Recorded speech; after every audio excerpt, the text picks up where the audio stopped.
You find the person at Buzzfeed that said, hey, this is great.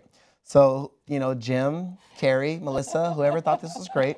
And in other words, he just went with stereotypical white names to suggest that this is a masterminded plot.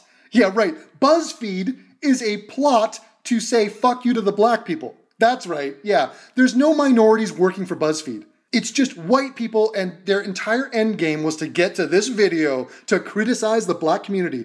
Oh, they went through hundreds of videos condemning and shaming and ridiculing white people, but they finally got to their objective. Well done, Sherlock. You figured it out. We're going to phone a black friend to have them ask the questions that you guys wanted to ask.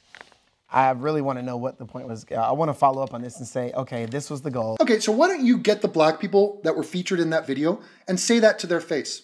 Tell them that they were not in charge of the questions they have. And say, look, you're a puppet, you're a pawn of the white man. Your question towards your community was too uncomfortable. It was too real. And because it was too real, it must have come from a racist white person. You are delegitimized. I don't even want to hear your thoughts on the issue.